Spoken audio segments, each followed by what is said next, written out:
A paz do Senhor, meus irmãos. Sejam bem-vindos a mais uma aula da nossa querida Escola Bíblica Dominical. E hoje, dando prosseguimento aos estudos do segundo trimestre de 2021, aqui na classe dos adolescentes. Nesse trimestre, queridos, estamos estudando o tema Cremos. Estamos nos aprofundando nas principais doutrinas bíblicas. E hoje vamos estudar aí, queridos, a lição de número 6, que tem como título Na Salvação, o Novo Nascimento. Nós vimos na lição passada, queridos, a respeito ali da queda do homem no Jardim do Éden, né? E como consequência desta queda, perdemos a comunhão plena que tínhamos com Deus. Mas o que fazer agora para recuperar a comunhão com Deus e receber aí o perdão pelos nossos pecados? A única esperança, queridos, de redenção da humanidade encontra-se no sangue de Jesus Cristo, o Filho de Deus, derramado na cruz do Calvário. Mas existem aí algumas condições para alcançarmos a salvação. A salvação é recebida através do arrependimento dos pecados diante de Deus e também pela fé em Jesus Cristo. Pela lavagem da regeneração e da renovação do Espírito Santo, queridos, o homem é justificado pela graça, mediante a fé, tornando-se assim herdeiro de Deus, de conformidade com a esperança da vida eterna. A evidência interior da salvação é o testemunho direto do Espírito Santo. A evidência exterior, isto é, a todos os homens, é uma vida de retidão e de verdadeira santidade. Mas como alcançar tudo isso? É o que nós vamos ver na lição de hoje. A lição de número 6, na salvação, o novo nascimento. O texto bíblico da lição, que serve aí como base, da lição que vamos estudar hoje, se encontra lá no Evangelho de São João, capítulo 3, do versículo 3 ao versículo 8. Esse texto bíblico, queridos, é a base da lição.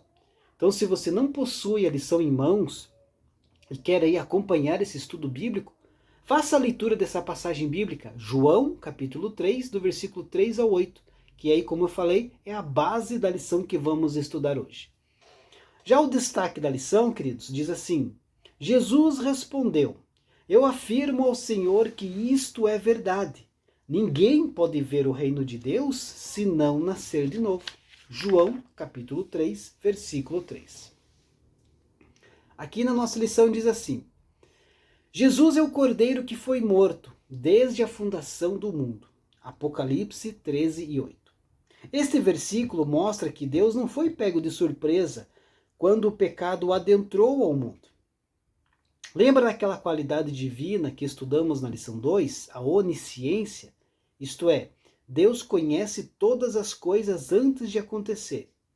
Diferentemente de nós, Ele conhece o passado, o presente e o futuro. Então, queridos, como parte aí do programa de Deus, podemos dizer assim, havia mesmo aí antes da criação do mundo um arranjo para a redenção da humanidade caída.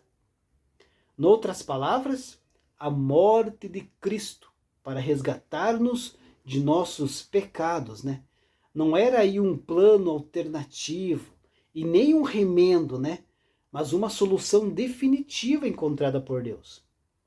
Jesus é o cordeiro que foi morto desde a fundação do mundo, como destaca aqui a nossa lição.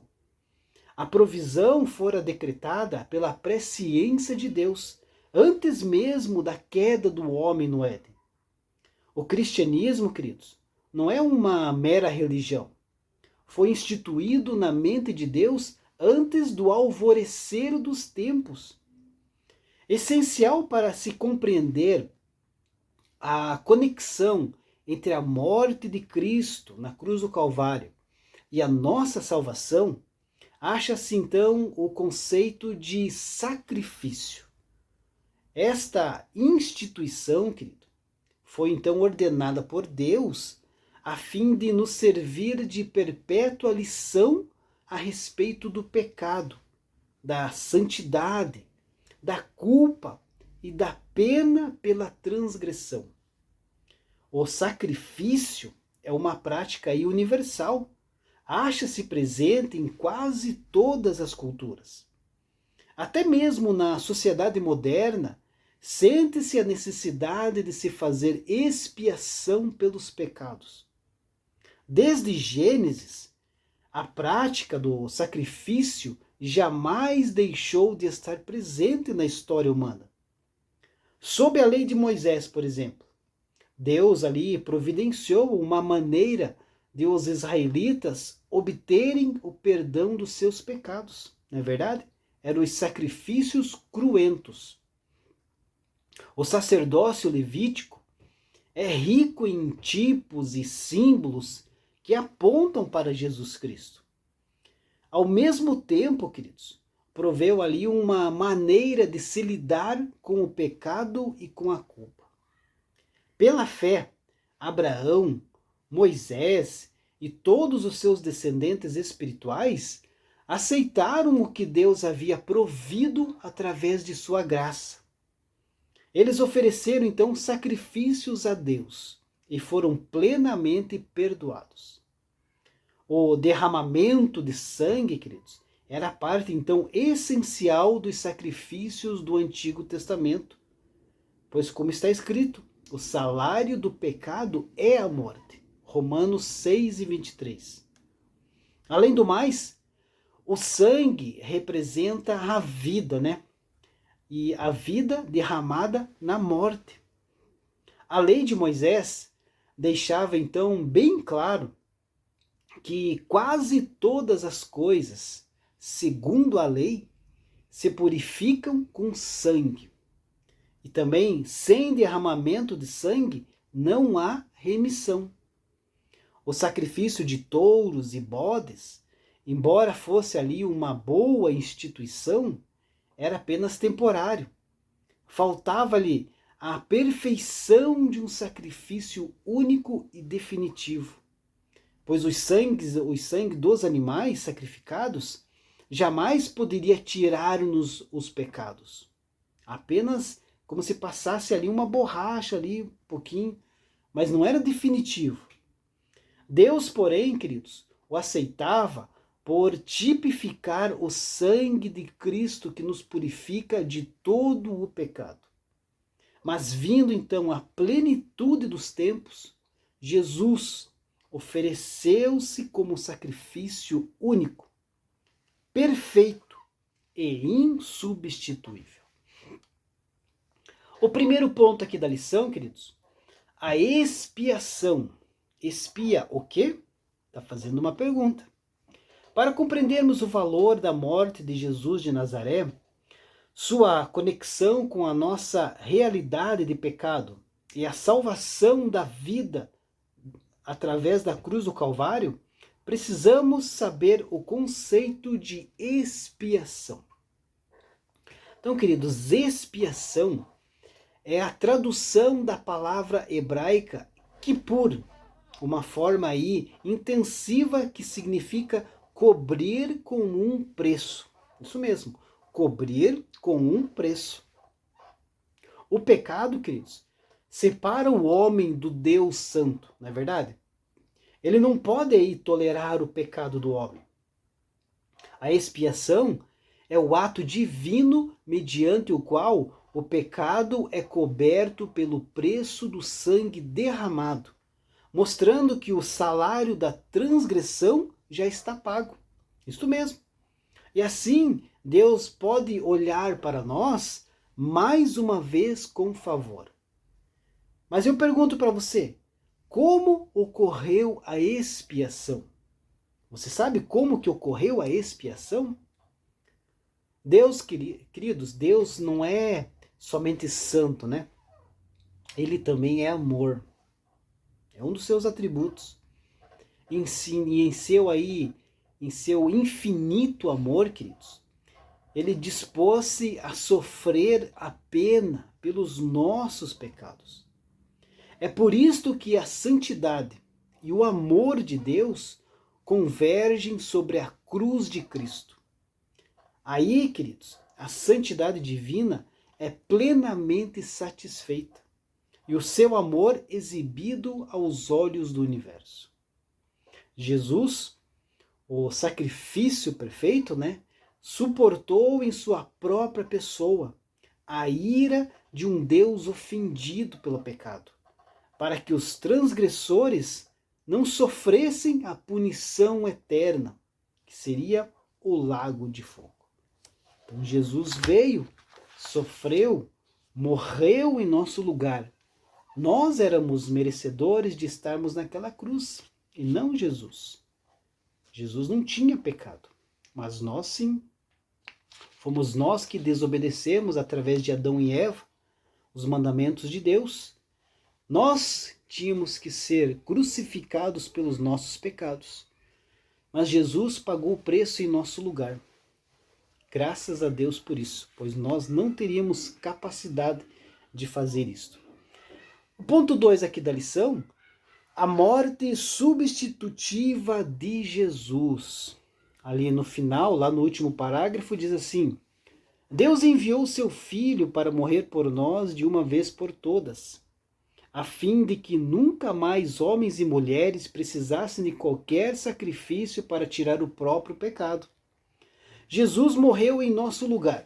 Sua morte é poderosa e suficiente para nos redimir de todo pecado, para nos perdoar de qualquer circunstância que outrora nos envergonhava.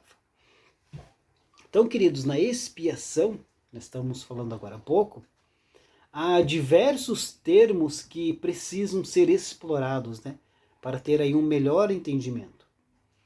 Temos em primeiro lugar o termo vicário. Você já ouviu esse termo, vicário? Este vocábulo significa no lugar de outrem. Jesus não morreu pelos próprios pecados, pois ele era e é, o imaculado Cordeiro de Deus. Ele não possui pecado. Conforme o profeta Isaías já havia profetizado, Ele foi ferido pelas nossas transgressões. Por isso, destacou também o apóstolo Paulo: Cristo morreu por nossos pecados, segundo as Escrituras. É por essa razão, queridos, que nós, evangélicos, professamos a morte vicária de Cristo. Ele morreu em nosso lugar, substituindo-nos cabalmente. A expiação de Cristo sobre a cruz importou em satisfação, pois atendeu às reivindicações da lei e da justiça de Deus.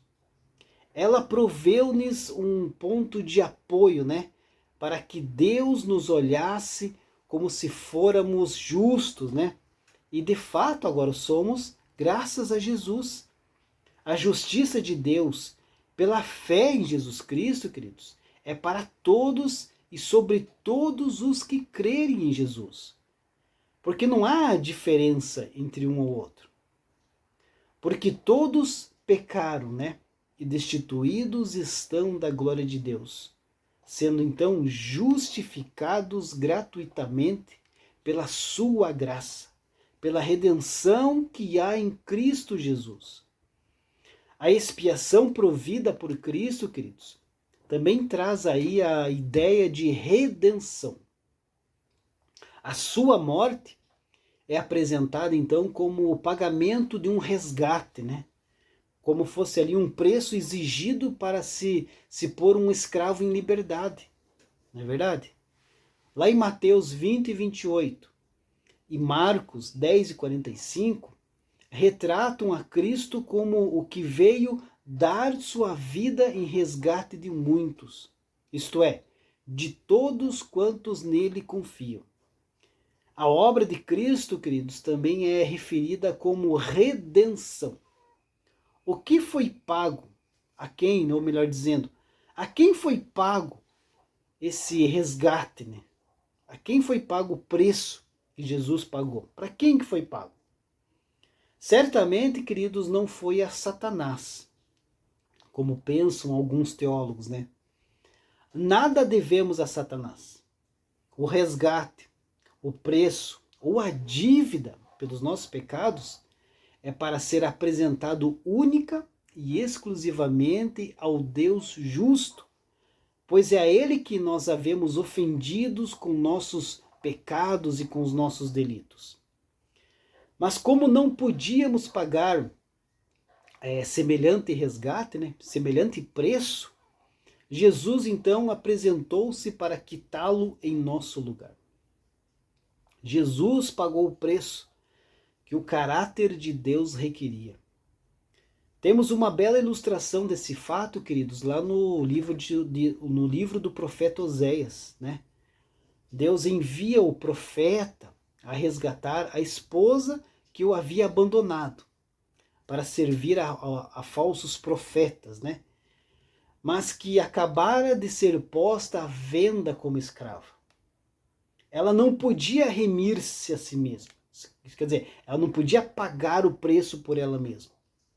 Mas o profeta, entretanto, deixando de lado não poucas implicações e prerrogativas, redimiu-a, restaurando-a de maneira amorosa. O profeta pagou o preço por ela.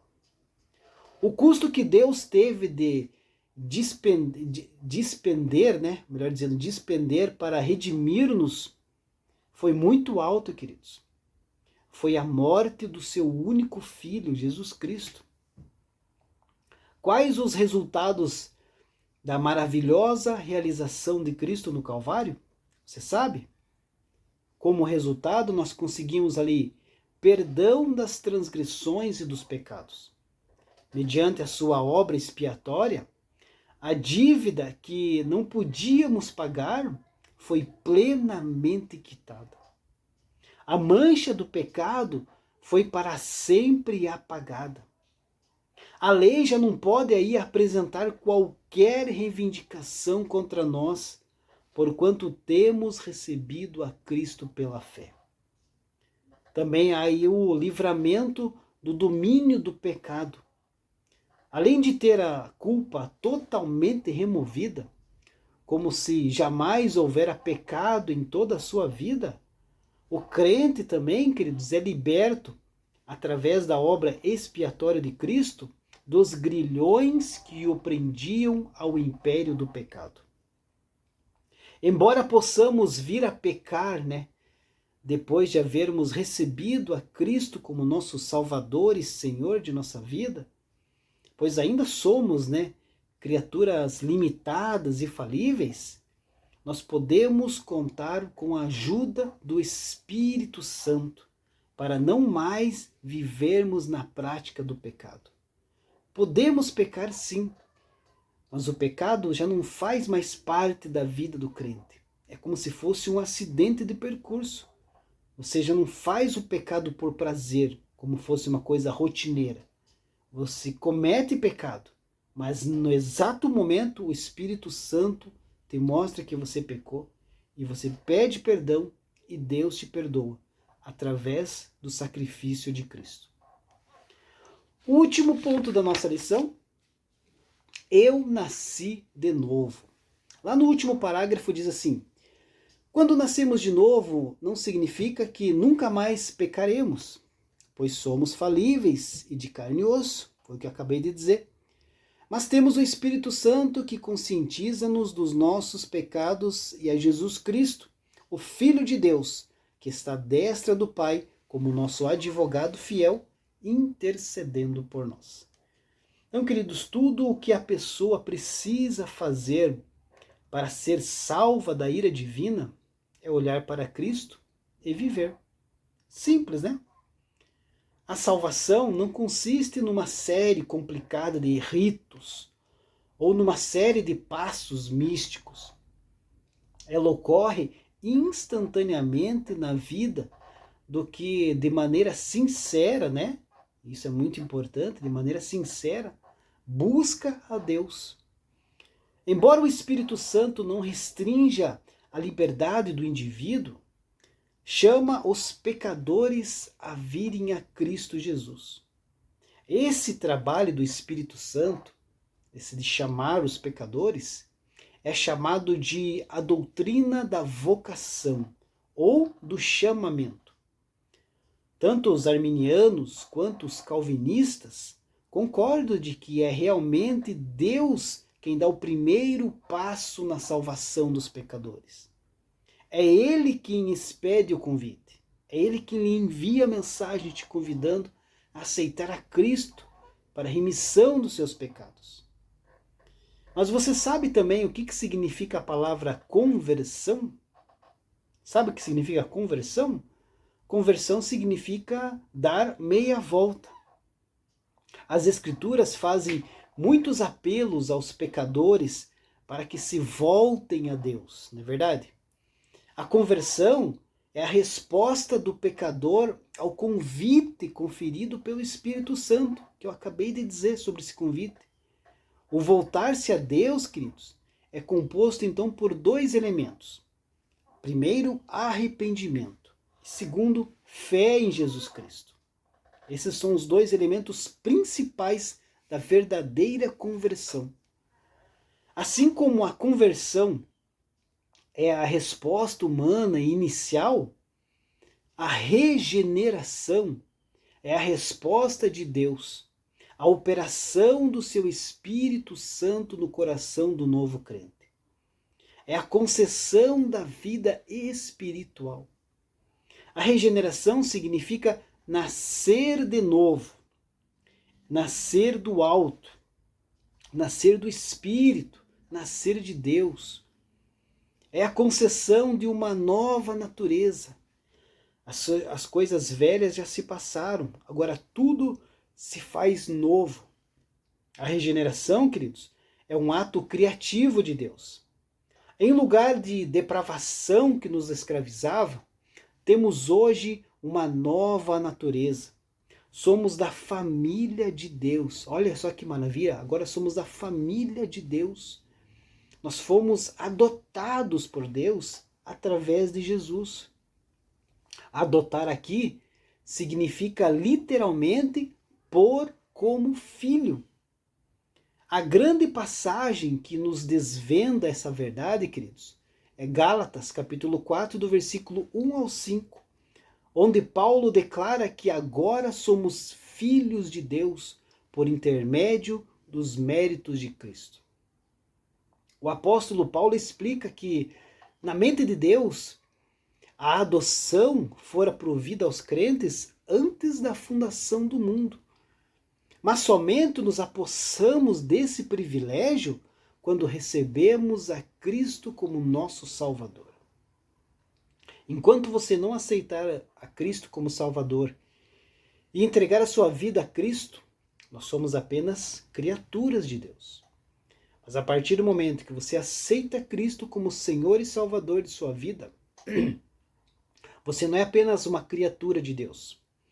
Você é agora filho de Deus. Queridos, quando Jesus retornar e formos transformados, receberemos a plenitude de tudo o que se acha incluso em nossa salvação e na nossa adoção por Deus.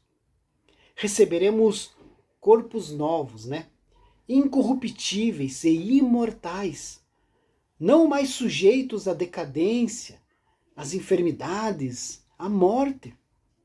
Aí então, queridos, receberemos a nossa herança completa. Quão maravilhoso, queridos, é a salvação que Deus nos proveu através de Cristo.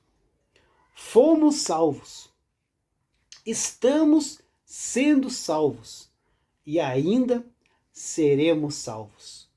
Quão ditosa, queridos, é a vida nova em Cristo. Deus abençoe a sua vida e até a próxima lição, se Deus assim permitir.